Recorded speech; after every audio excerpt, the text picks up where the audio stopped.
Hello students, welcome back to काइको पारा। हम पेपर सॉल्व करने वाले हैं मैथमेटिक्स पोर्शन में क्लास 9th के लिए। सबसे पहला क्वेश्चन है polynomial having only three terms, जिसमें खाली थ्री टर्म्स होंगे। अनलाइक थ्री टर्म्स की बात यहाँ कर रहे हैं हम। अनलाइक थ्री टर्म्स की बात कर रहे हैं। मैंने आपको टाइप्स ऑफ पॉलिनोमियल में ये टर्म बताई होगी कि अनलाइक थ्री टर्म जब होगा तो the polynomial is called as trinomial. Find the zeros of the polynomial. एक अच्छा क्वेश्चन है कि मेरे पास पी ऑफ एक्स है बराबर x square plus a square. We have to find out the zeros. इसके जीरोस आपको ढूंढ लेने हैं। तो जीरोस ढूंढने के लिए मैंने आपसे कहा था कि x square plus a square को पुट जीरो के बराबर कर दो। तो यहां आपका बनेगा x square will be equal to minus a square. जब आप स्क्वायर राइट साइड में चढ़ा चढ़ा दोगे तो x will be under root of minus a square. So under root of minus a square is not real. यहाँ ये real नहीं है। जब ये रियल नहीं है तो मैं यहाँ लिखूंगा कि नो जीरोज एग्जिस्ट। इसका कोई रियल जीरो एग्जिस्ट नहीं हो रहा है। तो ये हो गया क्वेश्चन नंबर 62 भी। एंड अब देखते हैं हम question number 63। Find the value of the polynomial. आपके पास पॉलिनोमियल ये है p of x is equal to x square minus x plus one. आपको वैल्यू बताना है at x is equal to one. One पे क्या वैल्यू निकलेगा। So you have to put the value p of one, that will be one square minus 1 plus 1 and the value is equal to 1. So option A is the correct option. Okay, तो question number 64 के लिए leading term इस polynomial में बतानी है आपको। Leading term कौन सी है। मैंने आपको पॉलिनोमियल की जनरल फार्मूला बताई है कि p of x is equal to a zero x raise to power n, फिर पावर कम होता है a one x raise to power n minus one, फिर सो ऑन। इसका मतलब लीडिंग टर्म वो होती है जिसपे हाईएस्ट पावर होगा। तो यहाँ हाईएस्ट पावर एक्स क्यूब की टर्म है। So option D is the correct. D is the correct option. Minus x cube leading term इसकी होगी। नेक्स्ट क्वेश्चन देखते हैं, question number 65। 65 is find p of zero, p of one, p of two. इस polynomial के लिए आपको p of zero बताना है। देखो p of zero minus two आ जाएगा, क्योंकि टी हर जगह है तो p of zero minus two आएगा। सो ऑप्शन ए बचा आपका या ऑप्शन बी। सी और डी तो खत्म हो गए क्योंकि इनमें टू टू आ रहा है। अब पी ऑफ वन देखना है तो this will be one plus five minus three minus two. Five minus three minus two हो गया zero, the result is one. तो इसमें जो बचे थे इसमें ये भी वन है और ये भी वन है, तो कोई बात नहीं। अब तीसरा ऑप्शन देखते हैं कि पी ऑफ टू किसके बराबर है। पी ऑफ टू आएगा two two are four two are eight plus two two are four five are 20 minus minus three into two that is six minus two. ये हो गया 20, सिक्स माइनस टू हो गया eight, eight इसके साथ कटा तो द रिजल्ट इज 20। तो option B is the correct option for question number 65। Option B is the correct for question number 65। Okay, question number 66 के लिए ऑप्शन देखते हैं। Find the zero of the polynomial a x plus b is equal is a x plus b. अच्छा, linear polynomial है आपके पास। P of x is a linear polynomial which is equal to किसके बराबर, ए x plus B. तो आपको zero ढूंढना है, इसका जीरो ढूंढना है। तो इसके लिए आप क्या करोगे, आप ए एक्स प्लस बी को पुट जीरो के बराबर कर दोगे। यू विल गेट कि a x will be equal to minus b and x will be equal to minus b divided by a. ये भी मैंने आपको समझाया how to find out the zero of the polynomial. So the option is minus b divided by a. Next question हम देखते हैं, question number 67। Which of the following is the polynomial in one variable? One variable में कौन सा polynomial है। देखो ये जो पहला वाला है option, this the polynomial in one variable. Option B तो पॉलिनोमियल है ही नहीं। ऑप्शन सी जो है ये पॉलिनोमियल है, ये पॉलिनोमियल है लेकिन इन टू वेरिएबल्स, तो ये भी ऑप्शन नहीं आएगा। ये तो पॉलिनोमियल है ही नहीं, इस पे रूट है। ऑप्शन डी जो है ये भी पॉलिनोमियल इन वन वेरिएबल है। सो अगर किसी ने ऑप्शन डी दिया है या ऑप्शन ए दिया है, बोथ आर करेक्ट। अगर किसी ने दोनों दिए हैं तो दैट्स वेल एंड गुड। सो ये हो गया क्वेश्चन नंबर 67। अब आते हैं हम क्वेश्चन नंबर 68 पे। Now coming to the question number 68, p of x मेरे पास है 7 minus 3x plus 2x square, आपको p ऑफ माइनस 2 का वैल्यू बताना है कि p ऑफ माइनस 2 किसके बराबर आएगा। सो p of minus 2 simply p of x में आप वैल्यू डाल दो। p ऑफ x है मेरे पास 7 minus 3x plus 2x square, तो इसमें डाल दो आप p of minus 2 that is 7 minus 3 into minus 2, और ये बनेगा प्लस 2 इंटू माइनस 2 स्क्वायर, ये बनेगा 7 plus 6 plus 2 two are 4 two are 8। So this is equal to किसके बराबर आया, 6 3 जार ये आ गया 8 प्लस 2 10, 10 और 14, 14 और 7, 14 और 7 that's equal to 21. So option C is the correct option. A linear polynomial 69 question number आप देखो कि what is question number 69. A linear polynomial will have how many zeros? Linear polynomial हमने degree of polynomial पे बात की है कि degree of the polynomial क्या होता है, जिसकी डिग्री जितनी होगी उसके उतने जीरोस होंगे, तो linear polynomial का एक ही जीरो होता है। The coefficient of x square in this equation, पहले आपको यह सॉल्व कर लेना पड़ेगा।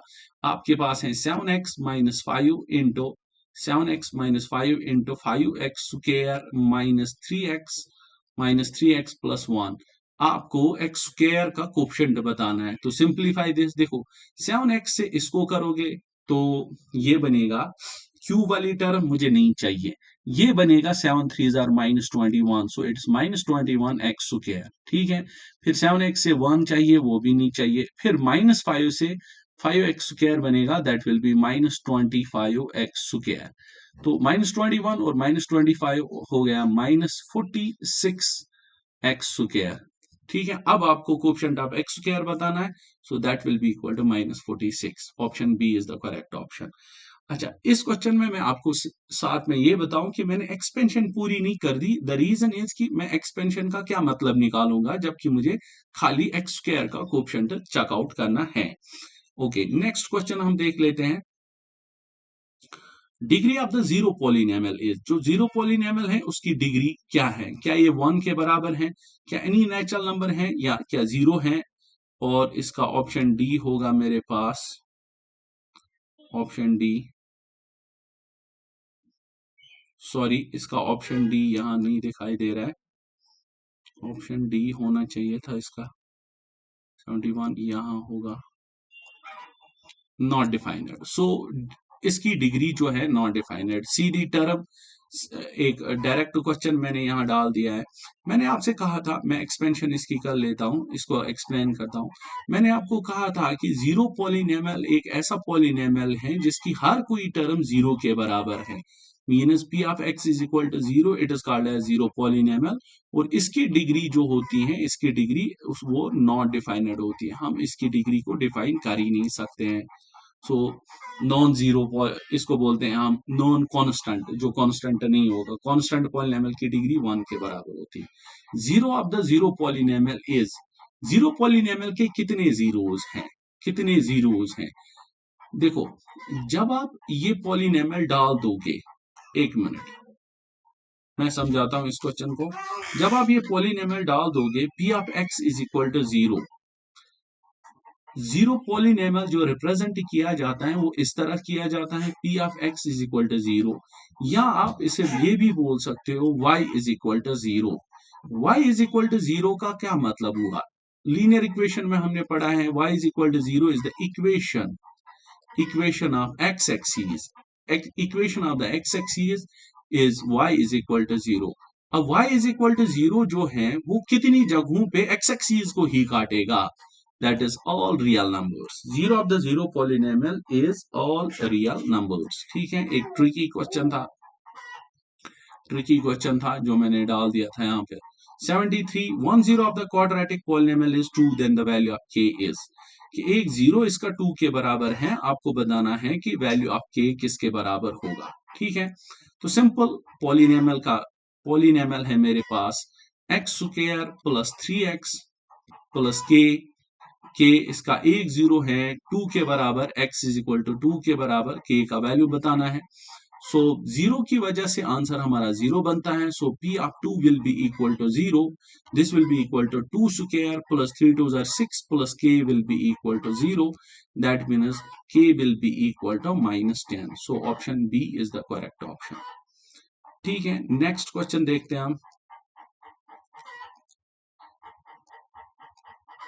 नेक्स्ट क्वेश्चन हम देखते हैं. If one of the zeros of the quadratic polynomial, if one of the zeros of the quadratic polynomial k -1, ये ऐसा है. One of the zeros of the quadratic polynomial, quadratic polynomial को अच्छे से देख लो. ये है k -1 into x square plus k x plus 1 is equal is zero. इसका एक जीरो जीरो के बराबर, सॉरी, इज -3. एक जीरो है इसका -3 के बराबर. द वैल्यू ऑफ के इज, फिर से ऐसा ही क्वेश्चन है, थोड़ा ट्विस्ट करके कि वैल्यू ऑफ के आपको बताना है. देखो k -1 तो यही रहेगा, x के बदले आपको -3 डालना है, -3 स्क्वायर प्लस k तो यही रहेगा, x की जगह -3 डालना है and plus 1. So this will be k -1 into 9, 9 -3k plus 1 that is 9k -9 -3k plus 1 which is equal to whole is equal to zero. ये सारा जीरो के बराबर आएगा. इस 9k -3k that 6k -9 plus 1 that's -8. वो 8 यहाँ आ जाएगा. So k will be equal to 8 divided by 6. 3 2s are 6, 3 4s are sorry 4 2 3s are 6, 2 4s are 8. So that's 4 divided by 3. Option A is the correct one. Okay. Next question है कि इनमें से graph, which of the following is not the graph of quadratic polynomial. कौन graph नहीं है quadratic polynomial का. मैंने आपको क्वाड्रेटिक पॉलिनोमियल का ग्राफ बताया है कि इट्स यू शेप्ड. ये भी है, ये भी है, ये भी है, लेकिन ये क्वाड्रेटिक पॉलिनोमियल का ग्राफ नहीं हो सकता है. 76 विच of the following is not the polynomial. इनमें से कौन पॉलिनोमियल नहीं है, वो आपको बताना है कि कौन पॉलिनोमियल नहीं है. ठीक है, इसका मिसप्रिंट मैंने स्कूल क्लास में ठीक कर दिया था. ये root which of the following is a polynomial. Okay okay, which of the following is a polynomial. देखो ये पॉलिनोमियल नहीं है क्योंकि अंडर रूट ऑफ 2x है, तो x पे भी अंडर रूट है, तो ये पॉलिनोमियल नहीं बन सकता है. दूसरा है x -1 divided by x plus 1, इसमें डिनोमिनेटर में x प्लस 1 है, तो ये भी पॉलिनोमियल नहीं बन सकता है. डी पार्ट भी पॉलिनोमियल नहीं है, तो ऑप्शन सी आप डायरेक्ट टिक कर सकते थे कि ऑप्शन सी पॉलिनोमियल फिर बनेगा, लेकिन इसको चेक भी कर सकते थे. ये बनेगा x square plus 3 into x raise to power 3 divided by 2 divided by x raise to power 1 divided by 2. वो बनेगा x square plus 3 into division base same power subtracted 1 by 2. So this is x square plus 3 into x raise to power 2 by 2 that is 1. तो ये एक polynomial आपके पास था. ठीक है, question number 77 देख लो. If y raised to power 97 plus 97 is divided by y plus 1. अगर मैंने इसको y plus 1 से डिवाइड किया है तो रिमाइंडर फॉर्म आपको अप्लाई कर लेनी है. y plus 1 इक्वल टू 0 कर दो, y will be equal to -1, उसको डाल के इसमें डाल दो. So this will be -1 raised to power 97 plus 97. So -1 raised to power 97 will be -1 plus 97 and the result is 96. Option D was the correct option. Question number 78. One of the factors.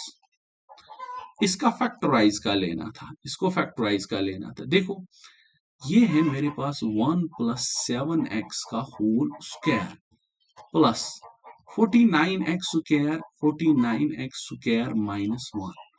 क्या मैं 7x plus 1 लिख सकता हूं ये वाला हिस्सा whole square, plus क्या मैं इसको 7x होल स्क्वायर लिख सकता हूं -1 स्क्वायर दूसरे टर्म को. ऑब्वियसली तो यहाँ 7x प्लस 1 होल स्क्वायर यहीं रखो, प्लस यहाँ a square plus b square लगाओ, वो बनेगा 7x minus 1 into 7x plus 1. तो 7x प्लस 1 कॉमन निकलेगा, 7x प्लस 1 कॉमन निकलेगा. This is 7x plus 1.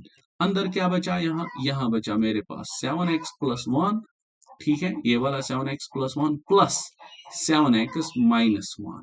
ठीक है, +1 -1 कटा, 7 + 7 14x, this will B 14x into 7x + 1। अब देखो 7x + 1 लिखा है कहीं नहीं, तो 7x + 1 तो यूज ही नहीं कर सकते हैं, तो 14x is the correct option, option D is the correct to this answer, to this question. Okay okay, question number 79 है हमारे पास। अच्छा क्वेश्चन है, a divided by b plus b divided by a है -1 के बराबर, इसको रहने दो। मुझे निकालना है what is the value of a cube minus b cube. आपको फार्मूला पता होनी चाहिए, जब तक फार्मूला पता होगी तो ये वाला तो बनेगा ही नहीं कभी। तो देखते हैं, a cube minus b cube है मुझे किसके बराबर, a minus b into a square plus b square plus a minus B into a square plus b square plus ab। Okay, तो अब ये वाला हिस्सा हम यहां से ढूंढ लेते हैं, a cube minus B cube का वैल्यू। देखो इसको क्रॉस मल्टीप्लाई कर दो, ये बनेगा a square plus b square divided by A B is equal to -1 के बराबर, which will give you a square plus b square is equal to -ab के बराबर। अब इसमें डाल दो, a माइनस बी यहीं रहेगा, a square plus b square के बदले आपको क्या डालना है, -ab, और अपना है यहाँ +ab। ये -ab और +ab 0 बनाएगा, इंटू यहाँ है a minus B into 0 is 0। ठीक है, तो देखते हैं कौन सा ऑप्शन है, option number C is the correct option. Question number 80 देखते हैं, तो 80 क्या बोल रहे हैं हमसे, 81 y square minus k is equal to 9y plus 1 divided by 2 into 9y minus 1 divided by 2। आपको बोलना है what is the value of k. तो देखो ये 81 वाई स्क्वायर माइनस के यहीं रखो इज इक्वल टू यहाँ a plus b into a minus b बनेगा, that's a square 9y square minus b square minus 1 divided by 2 whole square. So ये 9 9 81 y square बनेगा माइनस 1 डिवाइडेड बाई 4 बनेगा। तो जब आप कंपेयर करोगे तो k बनेगा 1 डिवाइडेड बाई 4। सो ऑप्शन 80 का क्वेश्चन बी पार्ट है हमारा आंसर। तो ये हो गए हमारे सॉल्यूशंस इस मैथमेटिक्स पोर्शन के। Hope you have enjoyed the paper.